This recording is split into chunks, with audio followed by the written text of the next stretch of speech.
हाय दोस्तों, कैसे हैं आप सभी। मैं डॉक्टर अनव्यास फिर से अपने यूट्यूब चैनल पर आप सभी का स्वागत कर रहा हूं। आशा कर रहा हूं सभी ठीक है, मस्त है, एंजॉय कर रहे हैं। और बीआरएम की अंतिम प्रहार की सीरीज में आपके सामने लेकर आ गया हूं।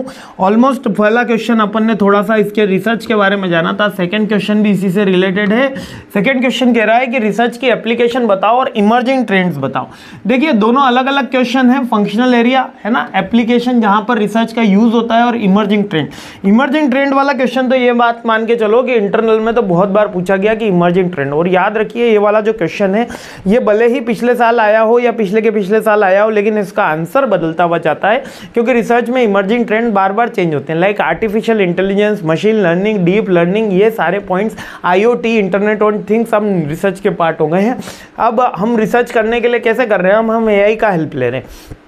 पहले ऐसा हो नहीं रहा था। अब रिसर्च की एप्लीकेशन की बात करें तो जितने भी डिपार्टमेंट आपको पता है उन सारे डिपार्टमेंट में आजकल रिसर्च का यूज़ होता है। लाइक ह्यूमन रिसोर्स हुआ, फाइनेंस हुआ, ऑपरेशन हुआ, मार्केटिंग हुआ, क्योंकि हर जगह डेटा लेना होता है, डेटा ड्रिवन डिसीजन मेकिंग होती है, तो हर जगह आप इसका यूज़ लिख सकते हो। तो मतलब ये पॉइंट आपको याद करने की जगह केवल समझ लोगे कि मैनेजमेंट में कितने डिपार्टमेंट होते हैं, अपने कितने डिपार्टमेंट है अपनी कंपनी में। मार्केटिंग है, सेल्स है, ऑपरेशन है, स्टोर है, सब जगह अपन लिख सकते हैं। अब जैसे मार्केटिंग में, मार्केटिंग रिसर्च में काम आएगा, प्रोडक्ट डेवलपमेंट में, एडवर्टीजमेंट में, फाइनेंस डिपार्टमेंट होता है जिसमें फाइनेंशियल एनालिसिस करने में हमको रिसर्च यूज होती है।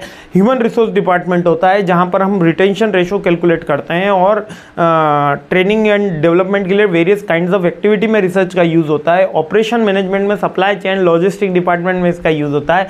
प्रोसेस इंप्रूवमेंट में यूज होता है, और IT डिपार्टमेंट भी होता है। इंफॉर्मेशन टेक्नोलॉजी में इसका यूज होता है। तो जितने भी डिपार्टमेंट, और भी आपको कोई भी डिपार्टमेंट याद आता है, जैसे स्टोर डिपार्टमेंट आपको याद आ गया, या सेल्स डिपार्टमेंट। अच्छा, मार्केटिंग और सेल्स वैसे बहुत सी कंपनी में एक ही होते हैं, लेकिन सेल्स क्या कस्टमर केयर सर्विसेज उसमें जोड़ देते हैं, और मार्केटिंग का मतलब केवल ऑर्डर प्लेस करना, इसी थिंकिंग होती है ना। तो थोड़ा सा कहीं कहीं सिमिलर होता है, कहीं एक होता है। डीप में जाते हैं तो दोनों अलग अलग हैं, लेकिन ऑलमोस्ट मार्केटिंग एंड सेल्स का ही बंदा बोला जाता है। अब नेक्स्ट जो क्वेश्चन इसके अंदर आता है वो होता है अपना emerging trends in the business research. अब बिजनेस रिसर्च में आप एक बात याद रखना, यहाँ पर केवल रिसर्च की बात नहीं हो रही, यहाँ पर बिजनेस रिसर्च की बात हो रही है। आपको टॉपिक भी अच्छे से समझना है। अभी तक जो 2 टॉपिक थे उसके अंदर अपन रिसर्च की बात कर रहे थे। अब यहाँ पर अपना जो एरिया ऑफ रिसर्च है वो बिजनेस को स्पेसिफाई कर दिया है।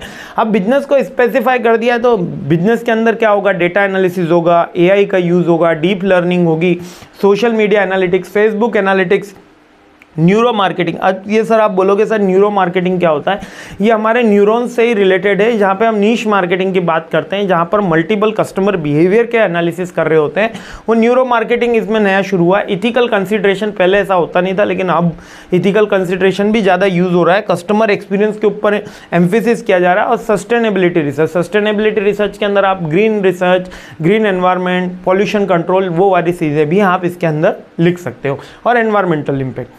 क्लियर है, ये इमर्जिंग ट्रेंड्स में आया है। CSR भी आप इसके अंदर लिख सकते हो, कॉर्पोरेट सोशल रिस्पॉन्सिबिलिटी भी बिजनेस रिसर्च में पार्ट हुआ है। अभी जैसे कि मोदी गवर्नमेंट ने एक इंटर्नशिप की योजना लागू करी है, आप सबको पता होगा, क्योंकि शायद आपके अब 3rd सेमेस्टर में अब इंटर्नशिप आ जाएगी, है ना। डिफरेंट यूनिवर्सिटी गोइंग 4th में भी रहती है। उसके अंदर 5000 6000 टॉप फॉर्चून 500 कंपनीज इंटर्नशिप देगी, और 5000 6000 रुपीज़ स्टाइफन देगी, है ना। उसका पोर्टल है, गवर्नमेंट ने अपनी वेबसाइट लॉन्च करी है। आपके कॉलेज में इसके बारे में ज़्यादा अच्छे से इंक्वायरी कर सकोगे। लेकिन वो क्या है, वो उन्होंने कहा है गवर्नमेंट ने कि यदि आप ये स्टाइफन दोगे तो आप इसको CSR में भी लिख सकते हो, यानी कि CSR का जो 6% का क्राइटेरिया गवर्नमेंट ने डिसाइड किया है कि इतना आपको 6% नेट प्रॉफिट का करना है, वो आप ऐसे स्टाइफन भी दिखा सकते हो और आपको एम्प्लॉय भी मिल जाएंगे। तो एक अच्छी अप्रोच है। ये नोवेल इमर्जिंग ट्रेंड में आता है बिजनेस रिसर्च में।